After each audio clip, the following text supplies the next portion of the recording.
자, 오늘은 24년 3월 고2 모평 3월 28일 목요일에 시행되었던 시험인데요.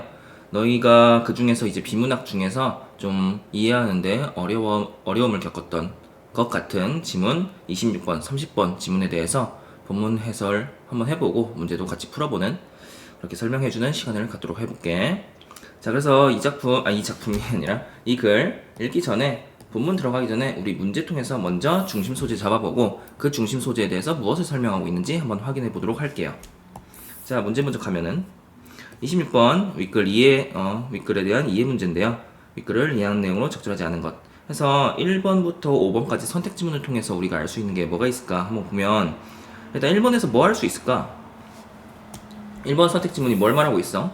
어떠한 요건이 충족되면 이러한 효과가 발생한다. 그래서 그 요건이 충족이 되면 효력이 발생한다 라고 하는 결과 이거 말하고 있어요. 그쵸? 내 얼굴이 가리고 있네. 자, 그리고 여기서 재량행위와 달리 기속행위. 자, 그러면 이 둘의 관계를 지금 달리라고 하는 표지를 통해서 뭘 나타내고 있어요? 차이점. 행위긴 행위인데 앞에 재량이라는 말이 붙느냐 기속이라는 말이 붙느냐를 통해서 나뉜다는 거지. 그럼 우리가 재량행위라고 하는 것과 기속행위 둘 중에 재량이라고 하는 말은 우리가 많이 쓰는 것 같아요. 재량껏 해라. 그냥 자유 뭔가 좀 권한을 많이 부여하는 거 마음대로 해라 약간 이렇게 되는 거니까 재량권이라고 하는 거.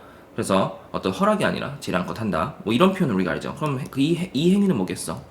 이 재량 행위를 하는 사람의 재량대로 마음대로 이제 하는 행위가 되겠지.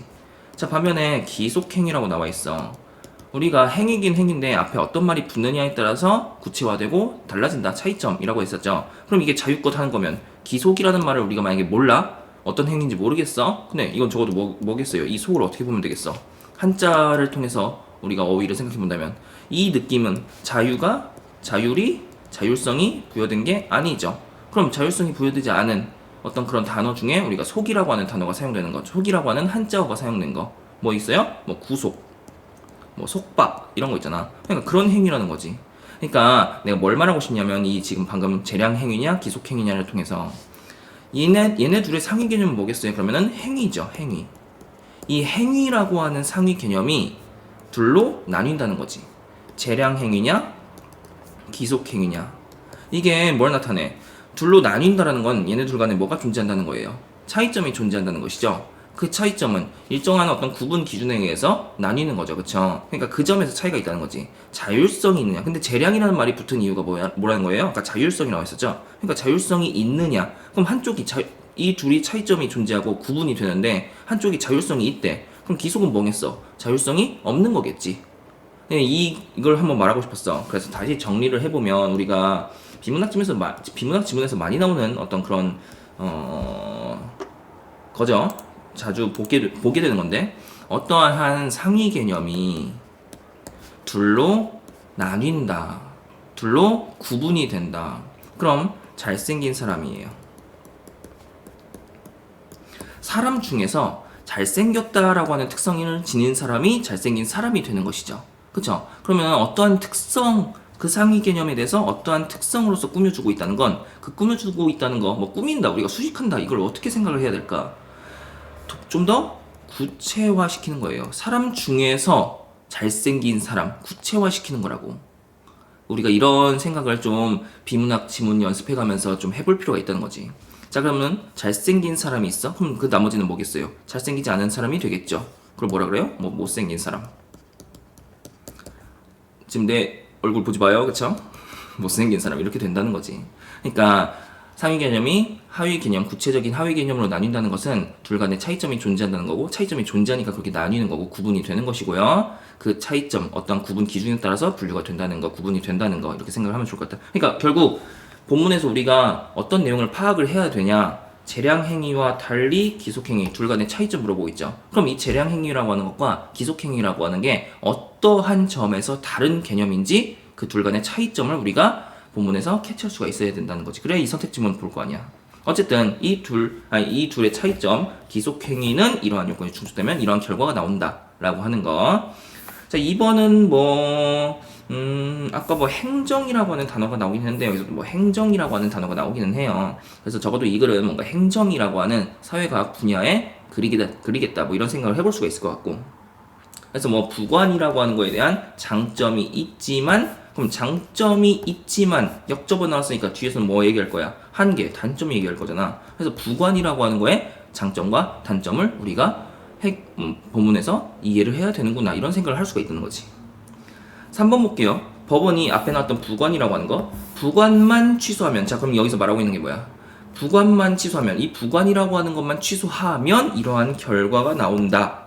반해, 역접어. 부관의 효력은 소멸한다. 그러니까 부관의 취소가 어떤 결과를 낳는지, 어떤 효과가 있는지, 뭐 그것들을 파악하려고 해야 되겠고, 4번도 부관으로 인해 주된 행정 행위의 효력과 다른 별도의 법적 의무가 부과될 수 있다. 부관.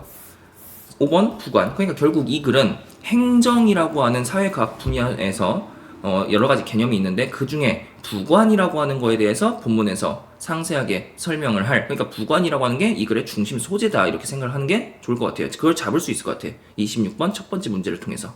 뭔 말인지 알겠죠? 그래서 이 글은 행정 분야에서 부관이라고 하는 거에 대해서 설명하는 글이다. 27번 가볼게요. 기역, 미음.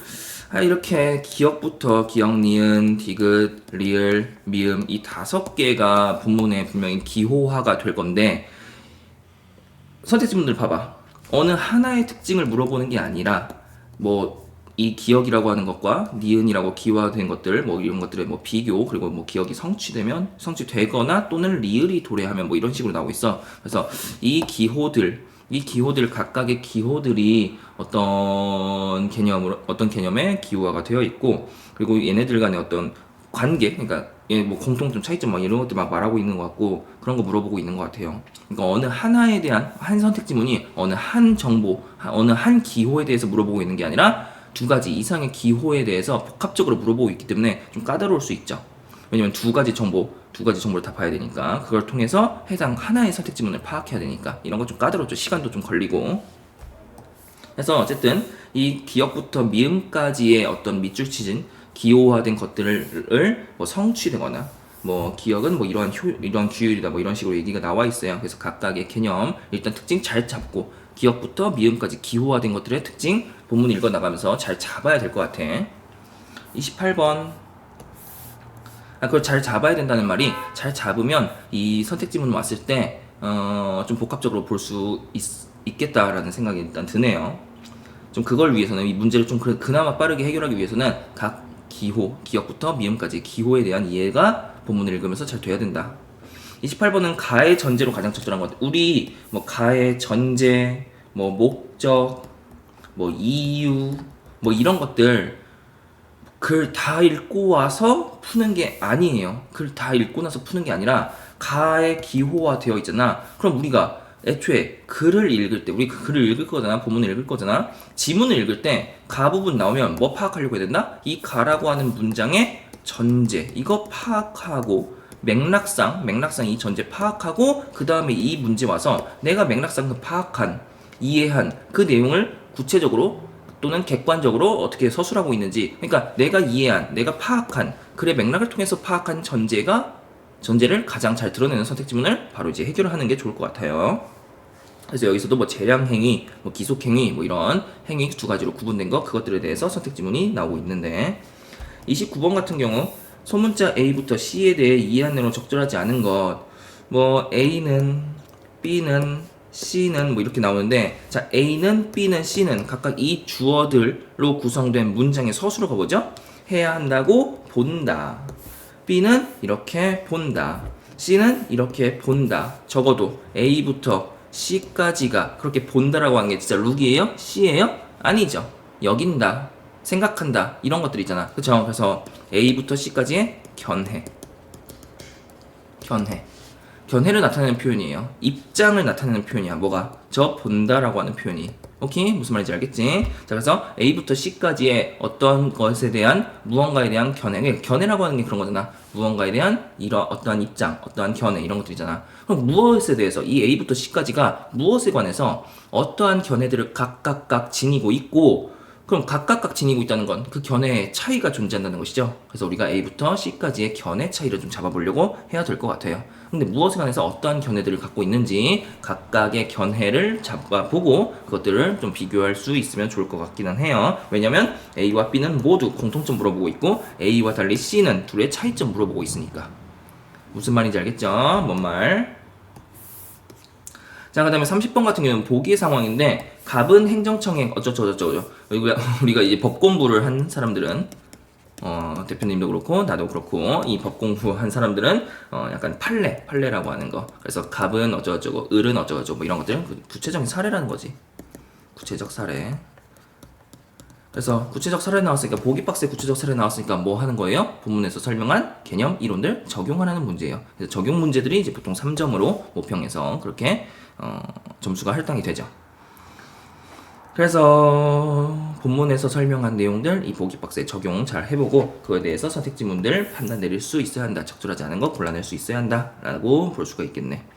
그러면 다시 정리를 해보면 우리가 문제를 통해서 무엇을 알게 됐어? 중심 소재 부관이라고 하는 거, 그죠? 그리고 재량 행위와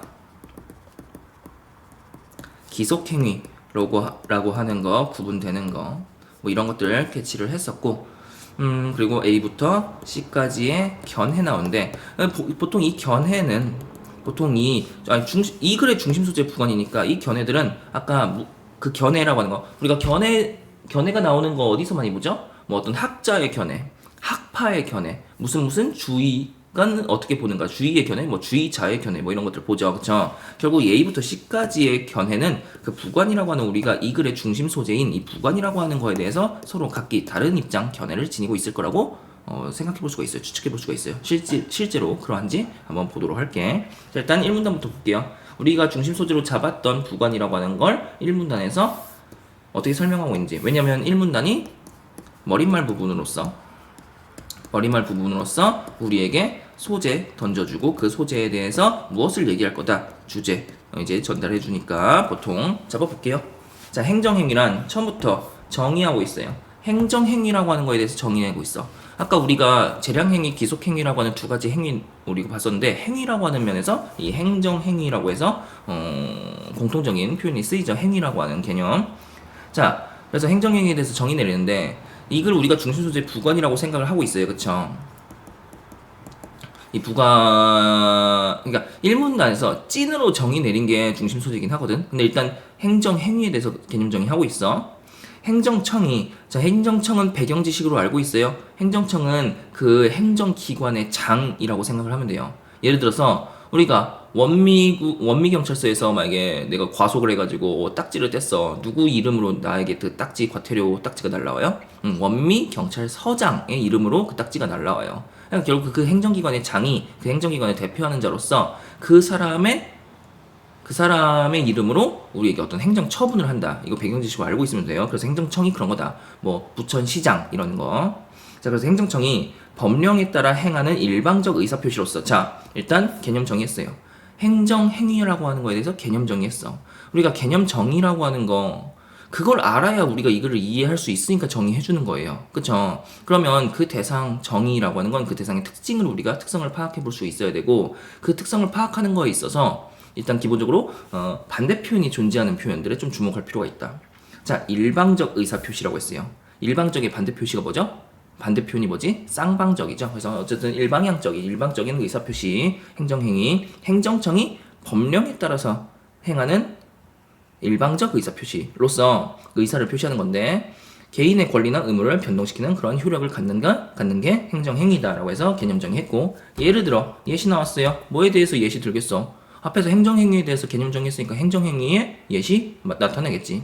우리가 이론, 개념 나온 다음에 예시 나오면 이 예시 문장에서 앞에서 설명했던 이론 개념에서 어떤 내용과 그렇게 매칭이 되는지 볼 필요가 있어요. 자, 예를 들어 건축법상 요건을 충족하여 개인이 건축 허가를 신청한 경우, 자, 행정청이 주체 나왔죠. 아까 행정행위 주체 주어. 건축 허가라는 행정행위를 하면, 자, 행정행위를 했어요. 아까 행정행위가 뭐라 했어요? 행정청이 법령에 따라서 행하는 일방적 의사표시, 뭐였다? 건축 허가라고 하는, 건축해줄게, 건축 허가해줄게 라고 하는 의사표시를 한 거예요. 하면 개인은 건축물을 건축할 수 있는 권리를 행사할 수 있다. 개인이 그러한 권리를 가지게 되는 거. 개인이 건축물을 건축할 수 있는 권리를 행사할 수 있는 거. 그래서 1문단에서 지금 행정행위의 개념 정의했고, 그 행정행위를 이해하기, 우리가 독자들이 수험생들이 이해할 수 있도록 예시, 구체적인 예시를 통해서 그 이해를 돕고 있어요. 일단 여기서 부관은 안 나왔어요. 그쵸? 자, 2문단 갈게요. 행정청은 행정행위를 하면서 행정목적 달성을 위해 행정행위에 부수적인 사항을 붙일 수 있다. 이렇게 행정행위에 붙은 종속적 규율을 부관이라고 한다. 드디어 나왔네. 자, 우리가 부관이라고 하는 걸 이해하기 위해서는 먼저 뭘 알아야 되기 때문에 행정행위를 알아야 되기 때문에 1문단에서 행정행위라고 하는 거에 대해서 설명을 해주고, 본격적으로 우리한테 설명해줄 이 글에서 설명하고자 하는 그 부관이라고 하는 것을 2문단에서 이렇게 제시를 하고 있는 거예요. 그래서 부관이 뭐다? 행정행위라고 하는 것과 어떤 관련이 있다? 행정행위를 하면서 행정 목적 달성을 위해, 이러한 목적을 위해, 목적 달성을 위해 그러한 행정행위에, 메인이 되는 행정행위에 부수적인 사항을 붙일 수 있는 거, 그러한 종속적 규율을 부관이라고 한다. 그래서 이게 찐으로 정의 내린 거라는 거지. 왜 우리가 문제에서 부관을 중심소리로 잡았잖아. 1, 2문단이 머릿말이었던 거야. 결국은 서론이었던 거야. 우리 보통 1문단이 많이 그렇게 구성이 되는데, 이 글에서는 1, 2문단이 머릿말, 처음 부분이라고 말할 수가 있겠고, 뭐 서론이라고 말할 수가 있겠고, 결국 이 부관이라고 하는 걸 설명하기 위해서는 부관은 행정행위에 덧붙여지는 종속적 규율이기 때문에 그 메인인 행정행위를 먼저 우리가 이해를 했어야 된다는 거예요. 무슨 말인지 알겠지? 그래서 부관을 그렇게 설명하고 있어요. 행정행위에 붙어 있는 애.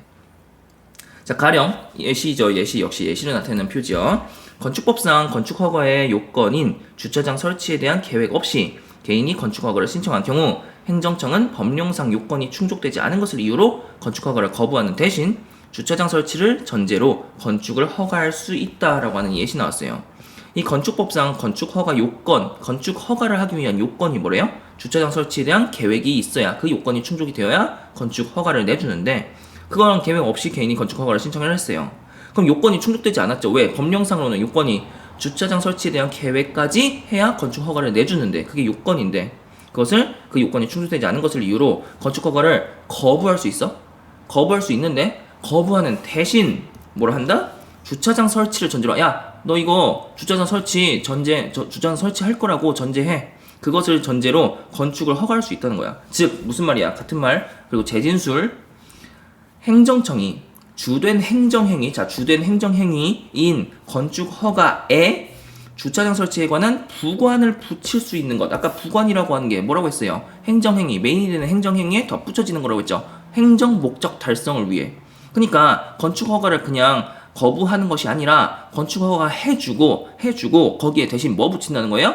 주차장 설치해라 라고 하는 주차장 설치에 관한 부관을 덧붙임으로써 이 주차장이 확보되어야 한다라고 하는 행정 목적을 달성할 수 있게 된다는 거예요. 무슨 말인지 알겠지? 그러니까 건축허가에 결국 건축허가라고 하는 메인이 되는 주된 행정행위인 건축허가에 뭐가 덧붙여진 거다? 주차장 설치에 관한 부관이 이렇게 덧붙여지는 거다. 이를 통해서 우리가 그 행정행위에 붙은 종속적 규율인 부관에 대해서 이해를 할 수가 있는 거예요. 이 주차장, 건축허가, 메인인 건축허가에 주차장 설치에 관한 부관을 덧붙인다라고 하는 구체적인 예시를 통해서. 그래서 우리가 부관이 이제 무엇인지 알게 되었어요. 그리고 다음 문단 가봐. 다음 문단의 첫 시작이 어떻게 시작되고 있어요? 부관에는 이렇게 시작하고 있지. 그러니까 1, 2문단에서 찐으로 정의 내린 개념이라고 하는 건 뭐라는 거예요? 부관이라고 하는 거야. 왜? 여기서부터 이제 본론이 시작될 텐데, 본론의 시작이 그 서론에서 여러 가지 뭐 행정행위 개념 나왔고 부관이라고 하는 개념이 나왔는데, 그 중에 만약에 메인 이 글의 중심 소재가 행정행위였으면 이 본론에서 행정행위로 시작을 했을 거예요. 근데 여기서 부관으로 시작하고 있죠. 이러한 부관에 대해서 뭐 할 거라는 걸 나타내는 거야? 상수를 할 거라고, 부연할 거라고 하는 것을 나타내는 그러한 지금 본론의 시작이죠. 그래서 우리가 서론과 본론 잘 구분하고 본론의 시작을 무엇으로 하고 있느냐, 서론에서 우리한테 던져준 것들 중에 무엇으로 본론을 시작하고 있느냐, 그게 이 글에서 본론에서 다루고자 하는, 즉 중심 소재가 된다라고 우리가 생각해 볼 수가 있고, 아까 문제에서 잡았던 거 여기서 증명되는 거예요. 그럼 확실하게 우리가 부관에 대해서 설명할 거니까 부관에 대해서 이해해 보자 라고 하는 일단 줄기가 생긴 거지.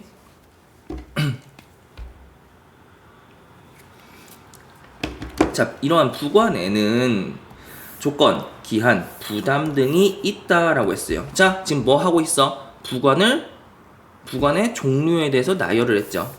조건, 기한, 부담 이렇게 나열을 했어요. 조건은 그 다음 문장이 조건은 이렇게 시작하고 있지. 그럼 그 나열한 것들에 대해서 각각 설명할 거예요. 그쵸? 그렇게 이 내용이 전개될 거라고 하는 걸 우리가 뭐 비문학 지문을 좀 공부를 해봤으면 이제 알 거예요. 그 감이 올 거야. 그러면은 그 부관이라고 하는 거의 종류를 조건, 기한, 부담 이렇게 나눴으면 이것들에 대해서 각각 설명할 거예요. 그쵸? 이런 식의 구조가 머리에 바로 떠올라야 된다는 거지. 부관의 종류를 병렬적으로 나열했고 그것에 대해서 각각 설명을 할 것이다. 그러면 부관이 조건, 기한, 부담 이렇게 나뉘어진다는 거 아까 상위 개념이 부관이 이렇게 하위 개념이 세 가지로 나뉘어진다는 거 얘네 간에 뭐가 존재하기 때문에 어떠한 구분 기준에 따른 차이점이 존재하기 때문이죠. 그 차이점 파악하면서 글을 읽어야겠다라고 하는 생각이 있어야 된다는 거야. 그런 독해 방향이 설정이 돼야 된다는 거야. 이거 비문학 읽어나가면서 너희가 그냥 생각 없이 읽어나가면 내가 뭘 읽고 있는지도 몰라요. 근데 뭘 읽었지 방금? 뭘 읽고 있는 거지 지금? 막 당장 눈앞에 보이는 정보에 막 급급해가지고 생각하면서 읽어야 돼. 어떻게 읽을 거라고 생각하면서 읽어야 된다고. 부관이라고 하는 상위 개념을 조건, 기한, 부담 이렇게 나뉘어진다라고 나열을 했고 그 다음 문장이 조건은 이런 것이다. 그럼 뒤에서 뭐도 설명하겠어? 기한은 이런 것이다. 그 뒤에서는 부담은 이런 것이다. 이렇게 설명하겠죠. 얘네들 간의 차이점을 우리가 잡아가면서 읽을 생각을 해야 된다는 거예요. 생각하면서 읽으세요, 제발. 조건은 발생 여부가 불확실한 사실에 따라 행정행위의 효력 발생 및 소멸이 결정되도록 하는 부관이다. 그러한 부관이다. 이렇게 말하고 있잖아. 부관, 상위 개념은 부관의 한 종류예요. 분명히. 그러니까 이러한 부관이다. 이렇게 말하고 있는 거라고. 무슨 말인지 알겠죠? 이러한 부관으로 이때 조건을 구성하는 사실이 발생한 것을 조건 성취라고 한다. 자, 다시 그래서 볼게요. 조건. 발생 여부가 불확실한 사실. 그 사실이 발생할지 않을지가 불확실하다는 거야. 확실한 사실이 아니라는 거지. 그거에 따라서 그런 불확실한 사실에 따라서 행정행위의 효력이 발생하거나 소멸한다는 거지. 그 조건 발생 조건이 발생할지 그 여부가 불확실하다는 거예요. 그런 불확실한 사실에 따라서 그러한 행정행위의 효력이 발생하거나 소멸한다. 그렇게 결정되도록 하는 것이 바로 이 조건이라고 하는 부관이에요. 우리가 조건이라고 하는 단어를 어휘를 일상에서도 많이 사용해요. 근데 우리가 일상에서 사용하고 있는 그 단어의 뜻으로 물어보고 있는 게 아니죠. 이 조건이라고 하는 거. 이 글에서 조건을 어떻게 설명했느냐. 조건, 우리 이 글을 읽을 때 그리고 이 글을 읽고 문제를 풀 때 우리 조건이라는 단어, 우리가 일상에서 사용하는 조건으로서 생각하는 것이 아니라 이 글에서 설명한 대로 갖고 가야 된다고. 무슨 말인지 알겠죠? 자, 그래서 조건을 구성하는 사실이 발생한 것, 그 불확실한 사실이 발생한 것을 조건이 성취되었다. 조건 성취라고 한다. 조건은 조건 성취에 따라 행정행위의 효력이 발생하는 정지 조건과 효력이 소멸하는 해제 조건으로 나뉜다. 자, 이제 조건이라고 하는 것을 조건이라고 하는 상위 개념을 두 가지로 구분하고 있어요. 정지 조건, 해제 조건. 이렇게 나누고 있어. 조건이라고 하는 부관을 둘로 구분하고 있어요. 나누고 있어. 분명히 차이점이 존재하죠. 조건이 성취가 되면 효력이 발생하는 그러한 조건이 정지 조건이다. 그 사실이 발생하면 그 조건, 행정행위의 효력이 소멸되는 것이 해제 조건이다. 아까 부관이 행정행위에 붙는 거라고 했어요. 예를 들어서 정지 조건이 붙었다고 해보자. 그러면은 그 사실이 만약에 발생을 하면 이 행정행위의 효력이 이제 시작이 되는 거예요. 반면에 해제 조건이 붙었다고 해보자. 그러면 그 조건에서 말하고 있는 사실이 발생을 하면 행정행위가 소멸하게 되는 거예요. 그게 해제 조건이라고.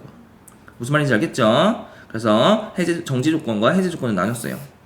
주차장을 설치하면 아까부터 이 주차장을 설치한다고 하는 건 이 글에서는 지금 부관을 설명하는데 이 부관을 설명하는 글에서 주차장을 설치한다라고 하는 거 앞에서 뭘로 나왔었어? 예시로 나왔었죠. 그러니까 예시로서 봐야 된다. 주차장을 설치하면 건축허가의 효력이 발생하게 하는 건축허가가 뭐였어요? 행정행위였죠. 그 효력이 발생한대. 그러면 이 주차장을 설치한다라고 하는 거 아까 그 부관 붙였을 때 주차장을 설치하면 건축허가의 효력이 발생한다는 건 이게 정지 조건이라는 거지. 이게 좀 헷갈릴 수 있어. 정지시키는 거 아니야? 효력이 정지되는 거 아니야? 이렇게 헷갈릴 수 있죠. 그쵸? 아니라고. 이 글에서 어떻게 설명하느냐?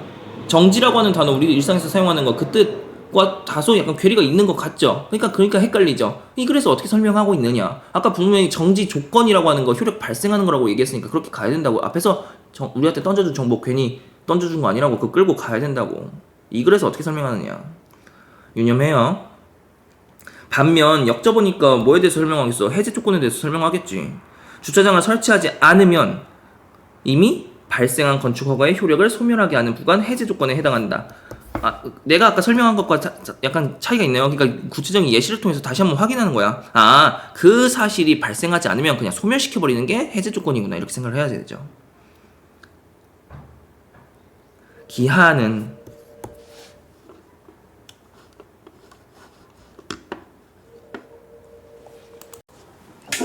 미안, 전화가 와가지고 잠깐 확인하느라. 자, 기한 뭐였어요? 자, 지금까지 우리가 읽은 게 뭐죠? 조건에 대해서 읽었어요. 그렇죠? 조건에 대해서 정보 파악해봤어요.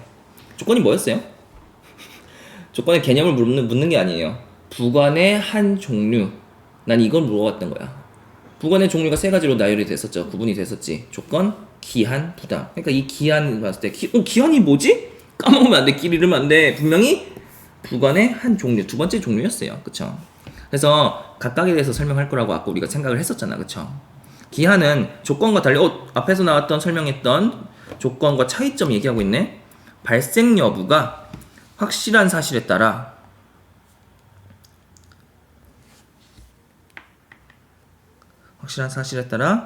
행정행위의 효력 발생 및 소멸이 결정되도록 하는 부관.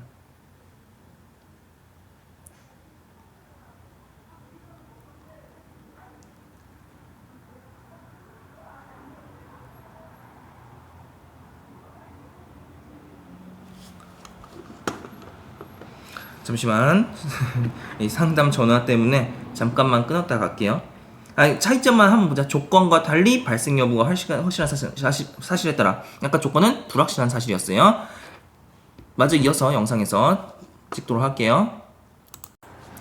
자, 그래서 다시 가보도록 할게요. 기한은 조건과 달리라고 했으니까 앞서 나왔던 부관의 한 종류, 조건과 어떠한 차이점이 존재하는지, 발생 여부가 확실한 사실에 따라서 행정행위의 효력 발생 및 소멸이 결정되도록 하는 부관이래요. 그러니까 아까 앞에서 조건이라고 하는 건 그 불확실한 사실 여부에 따라서 조건, 이제 행정행위의 효력이 발생하거나 소멸하는 거였죠. 그러니까 그러한 부관을 붙였어요. 주차장을 설치해라. 근데 걔가 주차장을 설치할지 안 할지 불확실한 거예요. 하지만 여기서는 발생 여부가 확실한 사실에 따라서 효력이 발생하거나 소멸한다고 했어요. 몇 월 며칠과 같은 날짜가 그 예이다. 자, 몇 월 며칠이라고 하는 날짜가 도래한다는 거, 온다는 거 확실한 거죠. 그쵸? 뭐 어느 날은 갑자기 몇 월 며칠, 뭐 3일날 3월 3일이라고 했는데 3월 3일 건너뛰고 2일에서 다시 4일이 막 돼버리고 하지 않죠. 그래서 그런 것들이 그 예다. 이러한 기한은 효력이 발생하게 하는 시기와 효력이 소멸하게 하는 종기라고 나뉜다. 그래서 아까 조건이 효력을 발생하게 하는 정지 조건과 소멸하게 하는 해제 조건 이렇게 나뉜다고 했는데, 이 기한이라고 하는 것도 그렇게 나뉘고 있어요. 어떻게 나뉜다? 발생하게 하는 시기와 소멸하게 하는 종기로 나눈다는 거지. 그래서 이 기한을 이렇게 나누고 있고요.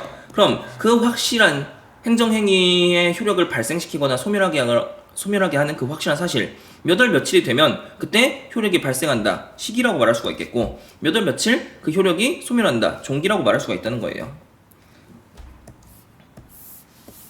자, 그리고 이것들 지금 다 기역, 니은, 디귿, 리을 다 이렇게 기호화되고 있네. 옆에다가 써놓는 거 나쁘지 않을 것 같아. 아니면 이렇게 크게 기호화시키는 거. 왜냐면 기역부터 미음까지의 정보를 토대로 그렇게 우리가 판단 내려야 되는 선택지문, 그 문제가 나왔으니까 기역, 니은, 디귿 빨리 찾아야 될 거 아니야. 아니면은 적어도 정리를 하고 해놓든가. 기역은 정지 조건이었어. 그러니까 이렇게 쓰면 우리가 정지 조건에 대해서 글을 읽어나가면서 이해를 했으면 바로 정지 조건 보자마자 그런 거였지 이렇게 생각이 날 거잖아요. 팁이에요.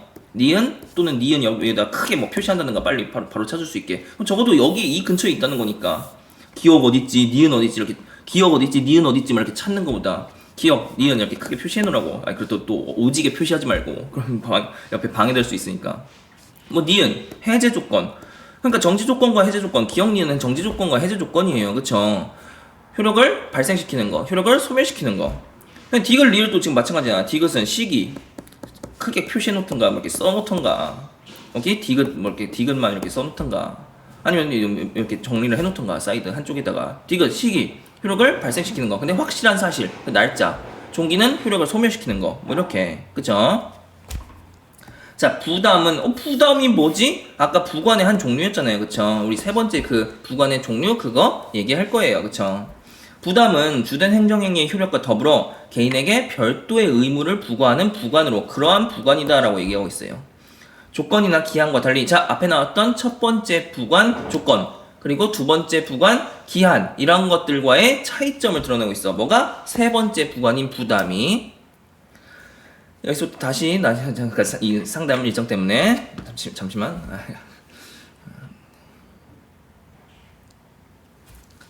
끊었다 갈게요.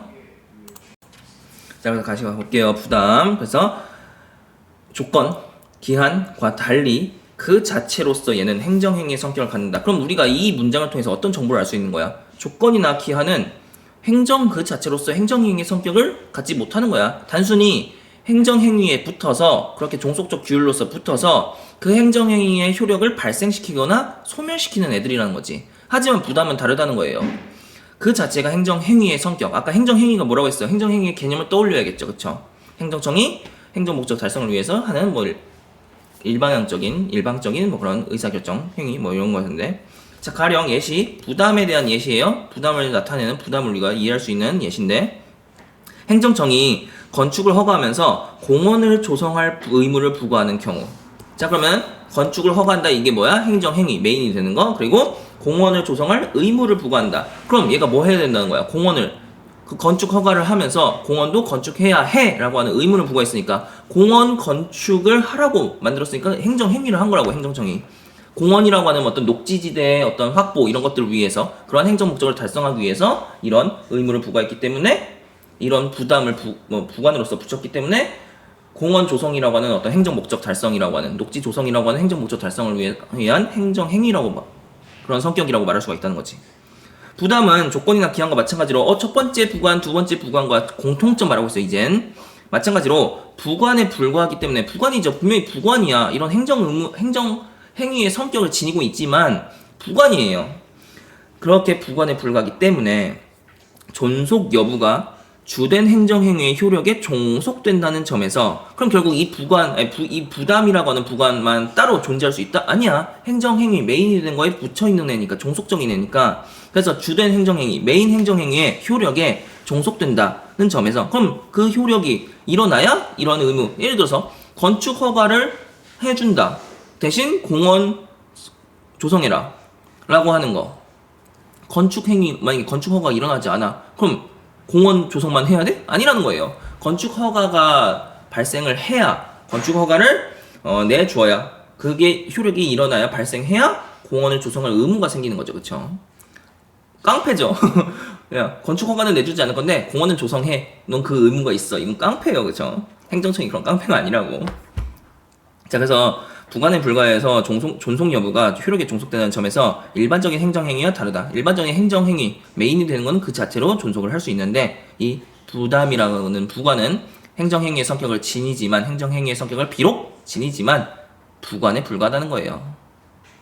자, 그런데 전환, 부담은 법령에서 조건으로 표기되는 경우가 많기 때문에 조건과의 구별이 쉽지 않다. 조건이 뭐였어요? 첫 번째 부관. 첫 번째 부관인 조건, 그 아까 정지 조건, 해제 조건, 이런 것들과 구별이 쉽지 않다. 법령에서 조건으로 표기되는 경우가 많다는 거지. 다만 부담인지 조건인지 구별해야 하는 경우, 부담으로 보는 것이 개인에게 유리하다. 부담으로 보는 게 개인에게 유리하대. 왜일까?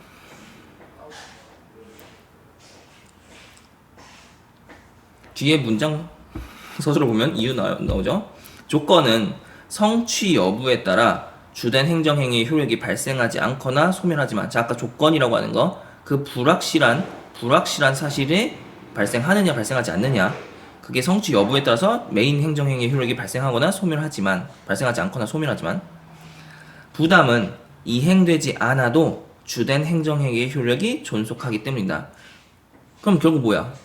부담은 이행되지 않아도 주된 행정행위의 효력이 존속한다는 건 그 메인인 행정행위의 효력이 그러니까 부담 그러니까 그 조건이라고 하는 건 그 조건에 따라서 일어나거나 효력이 발생하거나 효력이 소멸하는 거였는데 이 부담이라고 하는 것은 그 주된 행정행위 효력에 영향을 미치지 않는다는 거예요.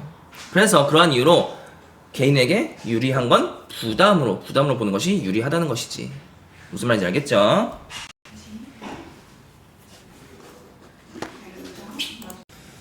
자, 한편 문단, 새로 문단의 시작이고요. 이제 다른 얘기 할 건데, 부관에 대해서 이제 어떤 얘기를 또 할까? 부관이 위법한 경우, 그러니까 법에 맞지 않는 거죠. 법원이 주된 행정행위는 존속시킨 채 부관만 따로 취소할 수 있는지 견해 대립이 있다. 그러면 안 끝나셨어요? 끝났어요. 끝나셨어요? 커피 가지고 왔는데. 아, 견해 소리 대립이 집중해요. 있다. 아, 오케이. 아, 저 표정 오랜만에 보는데. 자, 첫 번째 견해. 무엇에 관한 견해요? 부관만 따로 취소시킬 수 있느냐. 부관이 행정행위에 덧붙여 있는데 부관만 따로 취소할 수 있느냐. 그 부관이 위법한 경우에 견해 대립이 있는 거네요. 자, 첫 번째 견해. 그럼 이 첫 번째 견해는 부관이 위법한 경우에 부관만 따로 취소할 수 있느냐. 기속행위와 달리 재량행위에 붙은 부관은 취소할 수 없다고 본다. 자, 일단 기속행위라고 하는 재량행위라고 하는 두 가지 우리가 문제 통해서 잡아봤던 거 구분했던 거 기속행위와 달리 그럼 결국 이 부관의 취소 가능 여부에 대해서 그 행정행위가 기속행위에 속하는지 재량행위에 속하는지에 따라서 부관을 취소할 수 있는지 부관만 따로 취소할 수 있는지 여부가 달라진다는 견해라고 말할 수가 있을 것 같아요. 자, 그럼 재량행위에 붙은 부관은 취소할 수 없다. 그럼 기속행위는 뭐 할 수 있다는 거야? 기속행위에 붙은 부관은 따로 취소할 수 있는데 재량행위에 붙은 부관은 따로 취소할 수 없다라고 말하고 있는 거죠. 기속행위는 그럼 기속행위와 재량행위가 뭔데? 그래서 개념 정해주고 있어요. 기속행위는 법령상 요건이 충족되면 행정청이 법령상 규정된 내용대로 하여야 하는 행정행위. 자, 기속행위 아까 우리가 재량과 반대되는 개념으로서 이 속이라고 하는 한자어까지 생각해본다면 구속된다, 속박된다. 뭐에? 법령상 규정된 내용에 그거대로 해야 된다. 그런 행정행위가 바로 기속행위라는 거예요. 재량행위는 법령상 요건이 충족되면 행정청이 그 내용을 선택할 수 있는 행정행위다. 그래서 우리가 아까 선택지문에 그거 있었어. 기속행위와 행정행위 이 둘 간의 차이점 물어보는 거. 자율권이 있느냐? 자율권이 없이 구속되어 있느냐? 속박되어 있느냐? 결국 뭐라는 거예요? 법령상 요건을 충족했을 때 그 내용을 구성하는 거에 있어서 기속행위는 법령상에 나와 있는 대로 해야 된다는 거고 재량행위는 그 내용 선택할 수 있다. 선택권이 있다라는 거지. 오케이. 자, 그리고 이 견해는 그리고 그러한 기속행위와 재량행위의 차이가 있는데 이 재량행위의 부과는 마음대로 취소할 수가 없다는 것이죠. 자, 그래서 이제 법원이 그것을 취소할 수가 없다는 거예요. 법원이.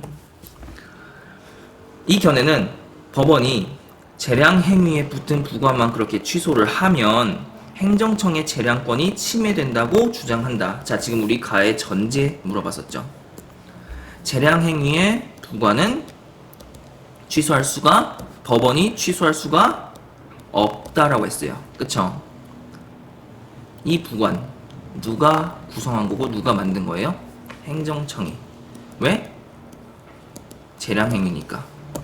이러한 재량행위에 어떠한 부관을 덧붙일지 그 내용은 행정청이 정한 거예요.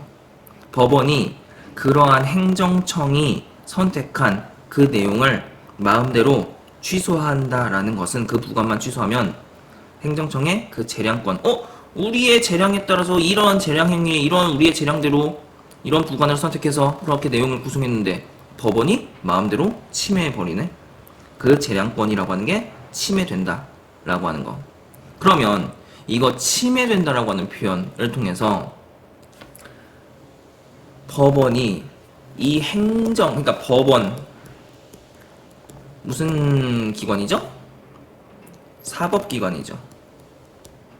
그죠? 법원 사법기관. 사법, 입법, 행정 이렇게 3권이 분립되어 있는데 이 사법기관이 행정청의 재량권을 침해한다는 거예요. 그 재량행위에 붙은 부관만 취소하면 행정청의 재량권이 침해된다고. 헌법상 권력 분립 원칙에 따라 법원이 주된 행정행위를 취소하여 해당 부관의 위법성을 제거해야 한다는 것이다. 부관이 위법하다면 법에 어긋난다면 주된 행정행위를 취소함으로써 그 부관을 없애야 되는 거지. 부관의 위법성을 없애야 되는 거지. 이거는 할 수 있다는 거예요. 이건 할 수 있는데 그 행정청에게 부여된 재량권이라고 하는 것을 부관을 취소하면은 그 재량권이라고 하는 걸 침해하게 되는 결과가 발생한다는 거지.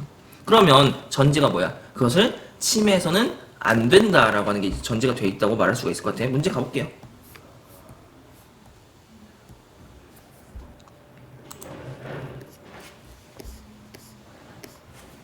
자, 그래서 가의 전제로 가장 적절한 거 물어보고 있어.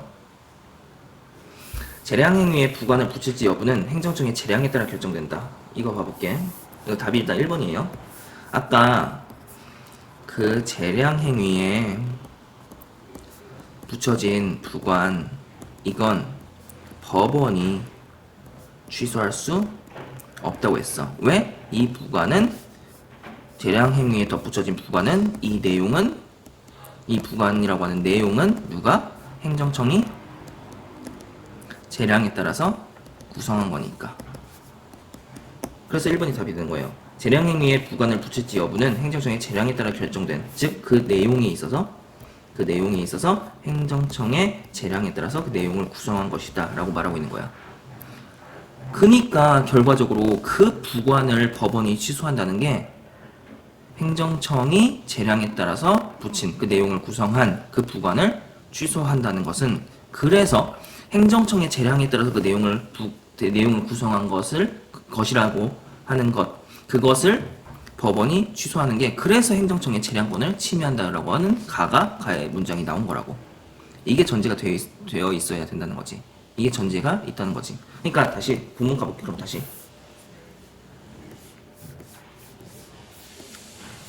법원이 재량행위에 붙은 부관만 취소하는 게 곧 행정청의 재량권이 침해된다라고 말할 수 있으려면 이 부관만 취소하는 게, 부관을 취소하는 게 행정청의 재량권을 침해하는 거니까 이 부관이 뭐에 따라? 행정청의 재량에 따라서 그 내용을 선택한 것이니까.